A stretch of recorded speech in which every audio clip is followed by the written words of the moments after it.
गुरुदत्त भक्ती आश्रम मंगळवेढा या चॅनलवरती नवीन असाल तर सर्वांनी लाईक आणि कमेंट्स करायला विसरू नका।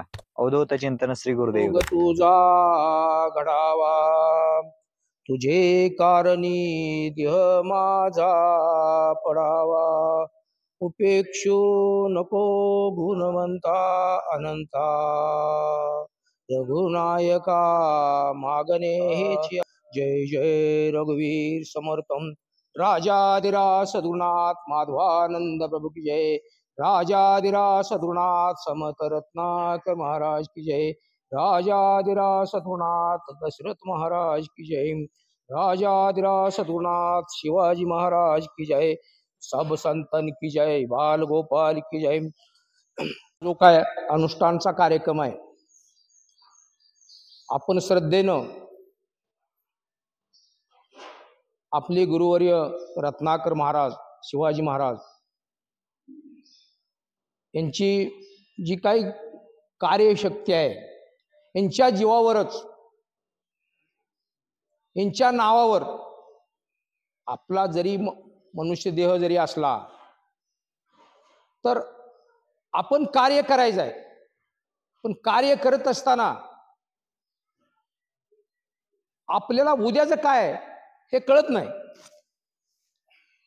उद्या झालेला आपण सांगू शकतो, पण उद्या आपल्यावर काय होणार आहे आणि काय संकट येणार आहे आणि आपण कुठल्या मार्गाने जाणार आहे हा पॅक लकोट आहे आपला। आणि हे उद्याचं कळण्यासाठी आपण निश्चिंत गुरुच्या मांडीवर आपण विश्वास ठेवून निर्धास्त झोपायचं। आणि त्यांनी जी काय दिलेली आपल्याला जी काय नाम मंत्र आहे किंवा जी काय सांप्रदायिक नियम आहेत, त्या नियमावर जर आपण ठाम निश्चयानं, जसं आईचं मूल जसं मांडीवर त्याला भीती कसलीच वाटत नसते, तसं आपण आपल्या गुरुच्या मांडीवर गुरुनं सांगितलेल्या नाम जपावर जर आपण श्रद्धा ठेवली तर काहीच काळजी करायची गरज नाही। आणि हे तुम्ही आता कसं आहे, आपण क्षणभंगूर आहे, आपल्यात वैराग्य येतं भक्तीचं, गुरुवरचा विश्वास आपल्यात येतो। आपल्याकडे स्मशान वैराग्य जास्त आहे। स्मशान वैराग्य म्हणजे कसं, कितीही निष्ठुर माणूस असू द्या, कितीही कठोर मायाचा माणूस असू द्या, स्मशान भूमीत गेल्यानंतर त्याच्या डोळ्यात पाणी येतच। तसं आपण इथं कार्यक्रमात आल्यानंतर सगळं आठवतं, पण आपल्याला निरंतर जर गुरुसेवेचं जर ध्यास लागला, नामस्मरे निरंतर ते जाणारे पुण्य शरीर, नाना दोषांचे गिरीवर गुरु नामी नासे। रामदास स्वामींनी सांगितलेलं आहे। आता आपल्या रत्नाकर महाराजांचा जो काय ग्रंथ आहे, हे प्रत्यक्ष कृती आपण बघितलेले आहे। ही काय म्हणजे काय सुद्धा त्यात म्हणजे थोडक्यात आपल्या जुनडी गुरुजींनी थोडक्यात सार हा करून ठेवलेला आहे। असं कित्येक ग्रंथ झाला असेल, पण एका अध्यायात भयानक मोठा सार भरलेला आहे। हे आपल्या प्रत्यक्ष झालेलं आहे। मग आज पहिल्या संतांनी त्यांची जी काय झालेली कृती ती ग्रंथ रूपाने लिहून ठेवलेली आहे। आता आपण म्हणतो पहिल्या संतांचं त्या टायमाला सत्ययुग होतं, त्या टायमाला एवढा काय त्रास नव्हता, त्याच्यापेक्षा आता त्रास काहीच नाही। पहिलं ज्ञानेश्वर तुकाराम महाराजाला फिरू देत नव्हती, भीक मागू देत नव्हती, आणि ती आता त्यांचं डोक्यावर घेऊन आता किती उद करते। आता किती पिढ्या अजून चालते। हे त्यांच्या गुरुनं दिलेल्या नामाचा जप त्यांनी सगळा त्याग करून, देहाचा त्याग करून केला त्यांनी। त्या नाम जपाची शक्ती आचाट शक्ती ही पोळचटच प्रयोगात म्हणून सांगितलेलं आहे। त्यांची अजून भयानक मोठी शक्ती आहे। फक्त ती शक्ती बघण्यासाठी आणि आपण ती प्रत्यक्ष प्रॅक्टिकल म्हणजे अनुभवण्यासाठी आपला मार्ग चुकतोय। काय मार्ग चुकतोय? गुरुवरचा विश्वास। काहीच न करोनी प्राणी गुरु नाम जपे वाणी, तेने संतुष्ट चक्रपाणी भक्ता लागी संभाळ। रामदास स्वामीनं चौथ्या दशकातला तिसरा समास आहे। त्यांनी स्पष्ट उल्लेख केलेला आहे भक्ती कशी करायची. आणि त्याच्याप्रमाणे जर तुम्ही कृती केली, कृती करण्यासाठी गुरुशिवाय चालत नाही. सद्गुरु विना सर्व पार्थ निरर्थक म्हणून सांगितलं. जर तुमचा गुरुवर जर विश्वास नसाला तर तुम्हाला काहीच साध्य होणार नाही पिढ्यानपिढी. म्हणूनही गुरुशी भजावे, गुरुरूप ध्यानाशी आणावे, देव गुरुपाशी आहे वारंवार काय सांगू म्हणून तुकाराम महाराजांनी सांगितलं. मग आपण गुरुला एवढं किती तुमची गुरुविषयीची माया आहे, किती त्याचं प्रेम आहे ते गुरुला माहित असतं. आपली भक्ती कशी, ढोंगी शिळीच्या गळ्याला गलुली असते ती दोन, त्यात काय दूध असतं का? तसं अशा पद्धतीची भक्ती नाही चालत. बिंबीचा देठ हल्ला पाहिजे. कसा बिंबीचा देठ हल्ला पाहिजे. मुंगळ्याला एकदा गुळाला जर ती चिटकला, मुंगळा तो माणूस नाही, त्या गुढीपासून तो बगलेला निघायला तयार नसतो. त्याला वडून काढलं तर तुटल मधनं पण तुटणार नाही. पण आपल्या महाराजांनी भयानक कसं आहे, हे पोरावळा असतापासून पण कसं आहे, फक्त महाराजांची प्रवचनं ऐकली आणि खरं का खोटं प्रॅक्टिकल केलं.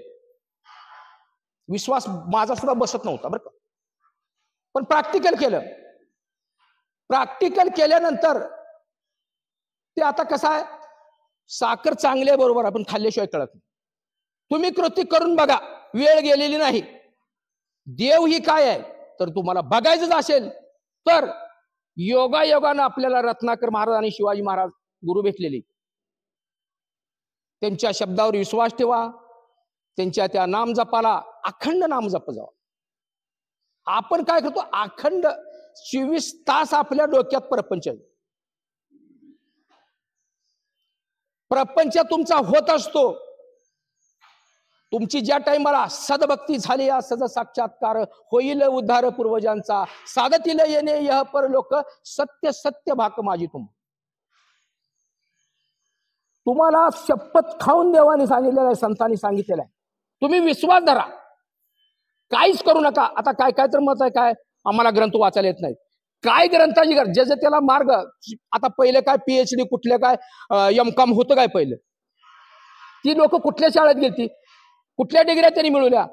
काहीच करू नका तुम्ही, फक्त गुरुनं दिलेल्या नामाचा जप करा.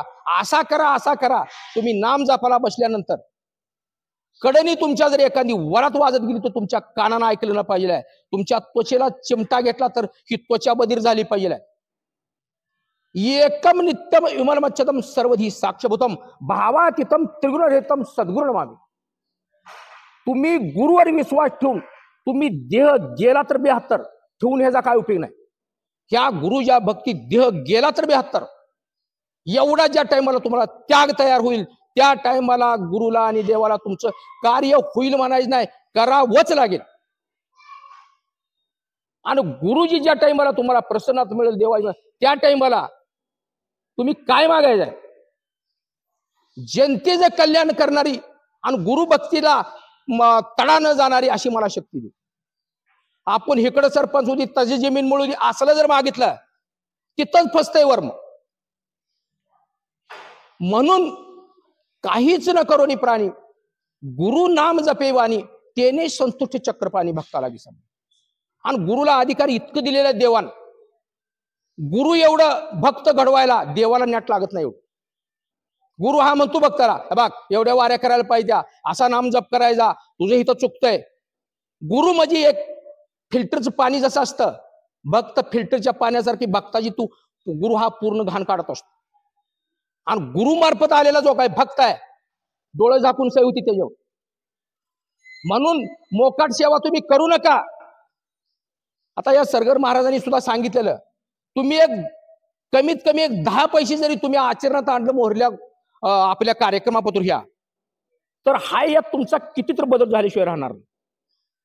आता संत ही काय तळमळीने सांगतात, काय आपण तरेलं नव्हे ते नवल, तारी दुजी अशी तोची ज्ञानी खरा तारी दुजी अशी वेळोवेळा त्याशी शरण जावी.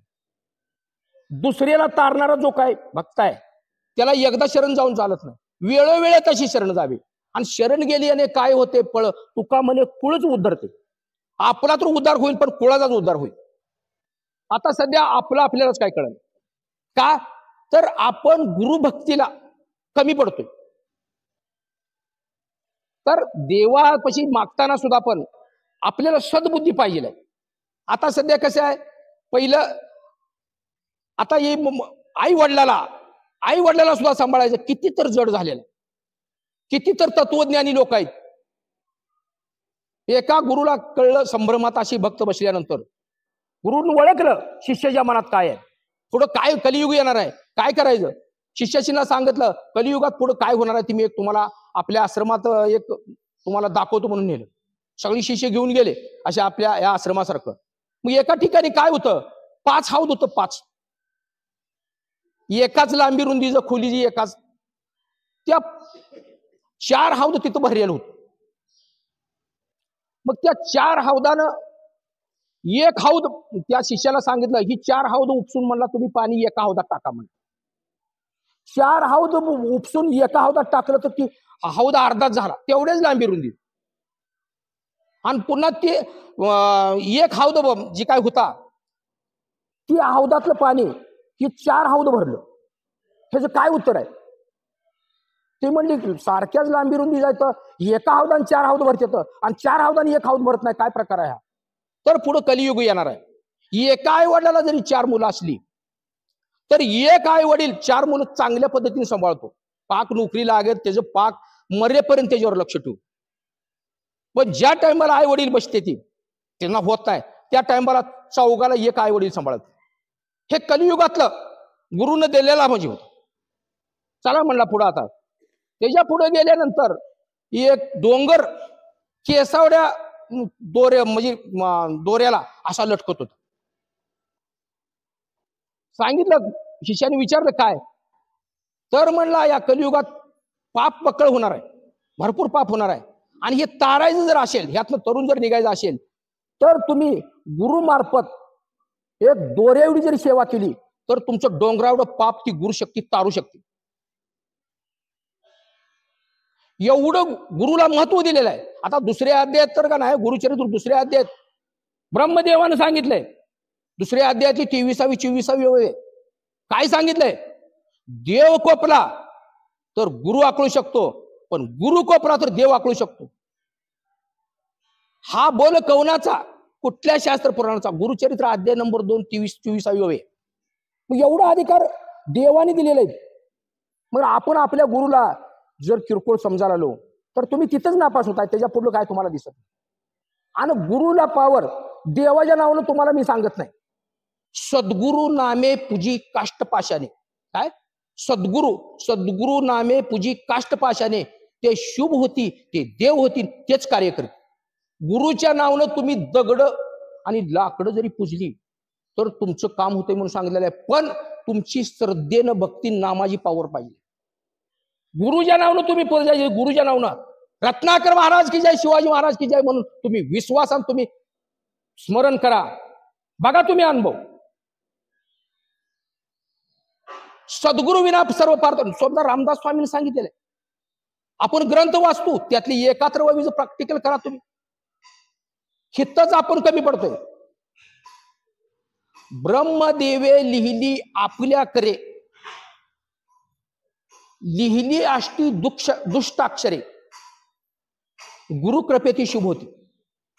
ब्रह्मदेवानं आपल्या नशिबात जर वाईट नियोजनबद्ध जरी लिहिलेलं असलं तरी सुद्धा गुरुचा जर आशीर्वाद झाला, जा तुला काय होत नाही, त्या जागेला तुम्हाला तो शाप 75-80% लागू होत नाही. हे दत्त महाराजांनी 22व्या अध्यायातली गुरुचरित्रातली 22व्या अध्यायातली 32वी ओळ बघा तुम्ही. हे दत्त महाराजांनी सांगितलेलं आहे. आणि आपण मात्र काय करतो, कसं फसवता येईल, नेमकं 12 वाजता येईल फुलाला आणि पुन्हा पहिल्या पंक्तीला बसायचं. काय आओ, तुम्ही पहिल्या पंक्तीला बसण्यापेक्षा थोडी पहिल्या पंक्तीला वाढायची जरा सेवा करा. पहिल्या पंक्तीला बसून नुसता भात खाऊन जातोय गडी, 4 वाढणार आणि कुठोरी करायचं. कुठवर पळायचं? देह परोपकारी लावावे, अनेकाच्या कार्याशी यावे, उन्हे न पडावे कोणी एकाशी. आपल्या गुरुच्या कार्याला तर कमीत कमी आपल्या कार्यक्रमात, मोठ्या कार्यक्रमात वाढण्याची किती अडचण येत्या, कुणी लक्ष दिले का ह्याच्यावर? आपण या इथल्या एवढ्या माणसांनी, ही एका माणसाने 4 माणसं तयार करा, एक 50 माणसं परमनंट वाढणारी ठेवा. एवढा मोठा प्रसाद वाढणे मान लोक जात नाही तिथे, भात गाऊ नका. पण आपली जी काय कळणारी जी लोक आहेत त्यांनी वाढण्याचं नियोजन ह्या वेळेला कमीत कमी पोचलं पाहिजे सगळ्याला. लय अडचण येते त्याच्या. मग आपण काय करतोय मठावर? ही मठ हा कारभार गुरुचा आहे, पण गुरुच्या आश्रमातला आपण सभासद आहे ना. गुरुन केलं पाहिजे, कुणी सांगेल तुम्हाला? जर तुम्ही सगळं जर गुरुन करावं म्हणत असला तर सर्व पार्थ निरर्थक. तुम्ही गुरुच्या पुढं दिसायची सुद्धा सेवा करू नका. तुम्ही न दिसणारी तुम्हाला कळेल ती सेवा करा मठावरची. सगळं कळत असतं. तर ह्याच्यासाठी आता वेळ झालेली आहे आणि ह्या उद्याच्या कार्यक्रमातलं वाढण्याचं जे नियोजन आहे, प्रत्येकाने जरा लक्ष ठेवा या गोष्टीला. वाढणारं नियोजन जे आहे का नाही, असा सोन्यासारखा प्रसाद केलेला असतो, पण वाढण्यामुळं काय काय अडचणी येते त्या, काय काय म्हणजे ठराविक लोकांनी काळजी करायची तिथे. आणि ही गुरुचा एक काय उपदेश असतो, केलेला प्रसाद सगळ्याच्या मुखात जावा. त्यांनी हट्टासानं, त्यांनी 24 तास म्हणजे रात्रंदिवस त्यांनी तपश्चर्या करून त्या कार्यक्रमात सगळ्याला त्याचा लाभ व्हावा, सगळ्याला त्याचा प्रसाद मिळावा आणि सगळी माझी भक्त सुखी व्हावी, अशा पद्धतीचा महाराजांचा संकल्प असतो. महाराज काय काय करणार आहेत? प्रत्येकाने खारीचा वाटा घेऊन कार्यक्रमात, माझा कार्यक्रम, माझ्या घरातला कार्यक्रम, आपण आपल्या मुलाच्या लग्नात पहिल्या पंक्तीला बसल का? बसल का? मग त्या मुलाच्या त्या ह्याच्यापेक्षा कितीतरी पटीने मोठा हा श्रद्धेचा कार्यक्रम आहे. ज्याच्या जीवावर आपलं ही आयुष्य जाणार आहे, त्या कार्यक्रमाला असं करू नका. आणि गुरुवर विश्वास ठेवा. आणि गुरुचं कार्य जे काही चाललेलं आहे ह्यात ही असं कित्येक पटीने वाढत गेलं पाहिजे.